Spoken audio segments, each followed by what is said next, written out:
Okay, on the West Virginia side, the returning production is strong. Quarterback coming back, and maybe we got the best person that we could possibly find to talk about West Virginia football, since that is what we are doing right this second. And so we bring on our guy, Mountaineer Paul, stopping by. What's going on, sir? Hey, how's it going, man? I'm a little bit late. I do apologize for that. No, you're fine. Glad to be So on. you can see who we're talking about right now. Yeah, I see that.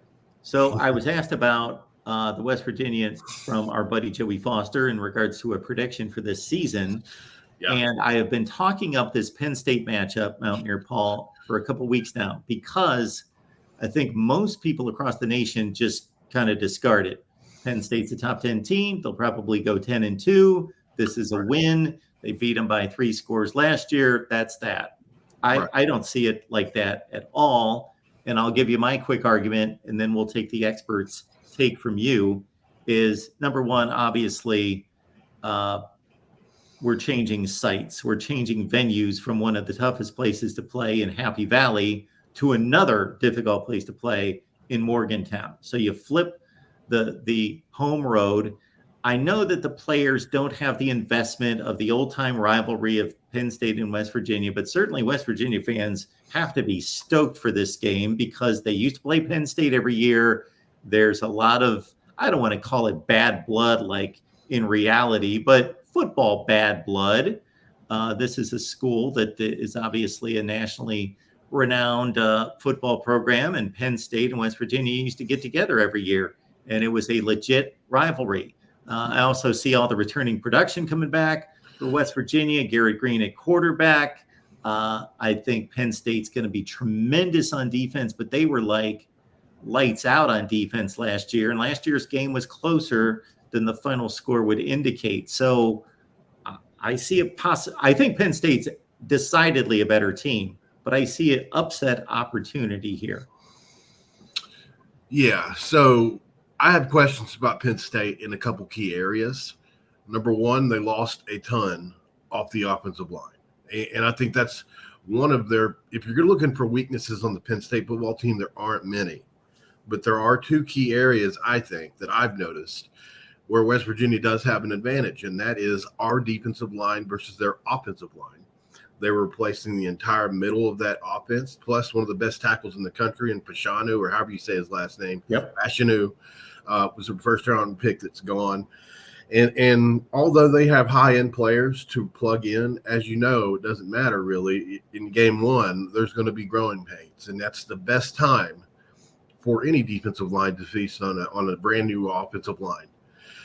And then their wide receiver room, Keandre Lambert-Smith goes to Auburn. He was the only wide receiver last year that really did any damage against West Virginia. They do have Tyler Warren back at tight end, but I trust Drew Aller. I do. I think he's going to be a much better player this year. I just think that the fact that West Virginia gets them in game one, the fact they have two new coordinators in Kotelnicki and Allen, I think that's going to play a huge factor in this. Although Kotelnicki is very scary, we know from experience from his days at Kansas as a coordinator.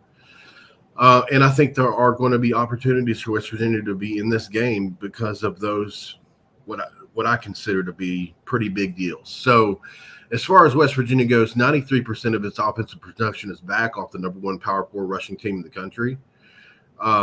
You've got two running backs that would start at 95% of the places in the country-ish. I mean, the two really high-end running backs. Jaheim White was the best freshman running back in the country last year.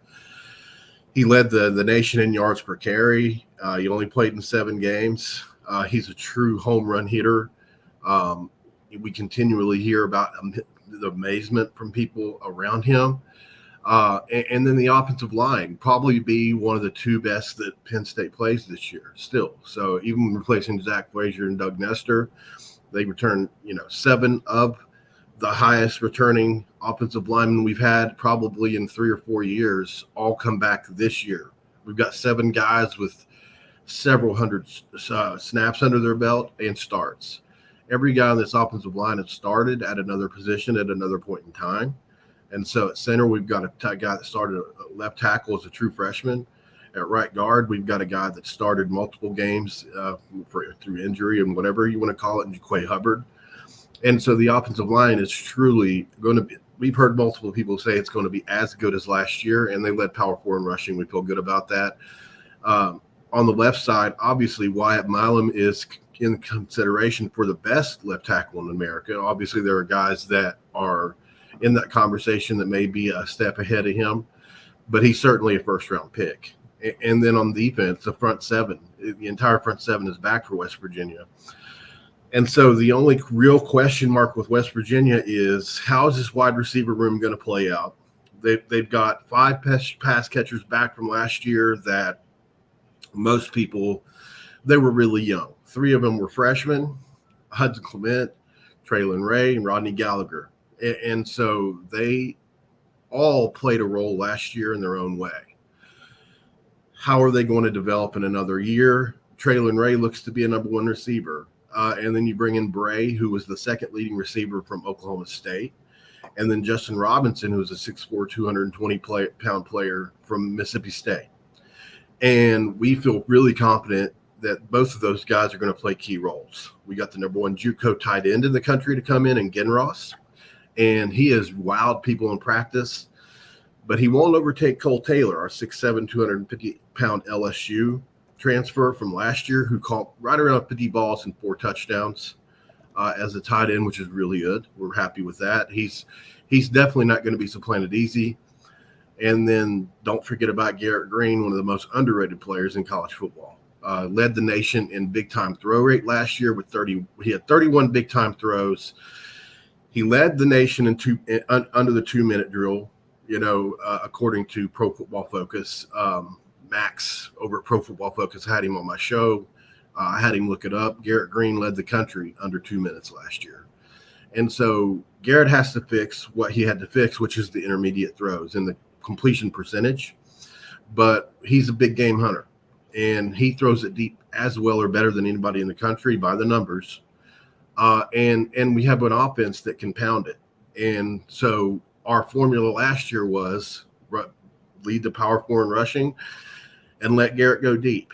And that's not a bad formula, but we need his completion percentage to come up. And if it does, we're going to be extremely dangerous. I truly do believe that. I haven't had this much optimism going into a season in 8 years. So it's definitely we haven't been as excited as we are in a long time.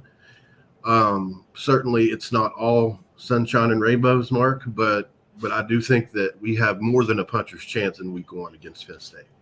And many people think that you have one of the toughest roads in the Big 12. I haven't really dissected that, but we're looking at it right now. And I typically, with these conferences, have become so big. When you start to analyze them, you got to look at, who is this team missing? Who are they not playing? And it looks like, well, Kansas, Oklahoma State, Iowa State, Kansas State. It looks like most of the big boys are there. Arizona. I guess Utah would be the one missing top contender. Arizona's there as well. So it looks like a tough schedule. Let me just ask you this one thing, Paul, before we let you go, as it pertains to the Penn State game and really the entire season for West Virginia. I'm not saying that, of course, West Virginia could play an excellent football game and lose to Penn State because they're probably one of the top 6 to 10 teams in the country. So I'm not talking about West Virginia goes out there and plays a great game and loses 27-24. But if the wheels are to come off against Penn State and maybe throughout this season, where are the areas of concern that could be an issue? The back end for West Virginia is the biggest question mark on the team. Scream to me, you have an issue in the back end. You get 6 transfers at corner and safety, right? And a couple of those were converted from corner into safety. The coaching staff has continually said that, this is the most talented group that they've had since they've been here. And luckily, we're lucky because our coaching staff usually, if they're saying something, there is some merit of truth to it. They're not just coach speaking. And so we're really placing a lot of stock in 2 players in the back end. that are going to be brand new starters at corner, and that's going to be Aiden Garnes, who was just a stud at Duquesne last year. We played Duquesne, he didn't allow a catch. And then the other guy is Garnett Hollis, who started at Northwestern last year on an 8-5 team at corner. That was pretty salty on defense as well. Mark, I think you know that. And then his running mate in the back end at Northwestern, Jaheim Joseph, as well came with him. And so we're really hoping those guys plug some holes for us. So far, we've heard really good things about them in practice, but just the same thing goes for Penn State's offensive line, that goes for our back end, and probably even more so in a game against Drew Aller, and that's that it's going to be game one. So that's iffy. But being that what Penn State's wide receiver room is basically brand new. I mean, Julian Fleming is a high-end player. We know that. But is he going to adjust well in game one? A lot of this hinges on it being game one. But last year they called us in game one. Garrett Green's first start ever. What if they played us the way we were playing against North Carolina? I don't know. I think they didn't catch the best version of us, and we caught a pretty good version of them in game one last year. So I am optimistic about it, but area of concern, Mark, definitely is our back end. Drew Aller had a great game against us last year. It's not lost on us. He does not throw interceptions very often, but he did struggle on the road a lot last year. So at Illinois was a bad game for him, and a few others that I've looked into. I think there's a path here if they can rattle him. Mountaineer Paul's right here on YouTube, breaking down West Virginia football, the Big 12, and the nation. Also some basketball as well from the Mountaineers. Paul, we appreciate you stopping by. You're welcome anytime. And good luck to you in week one. And maybe we can get together one more time and break down some Penn State. Sounds good, Mark.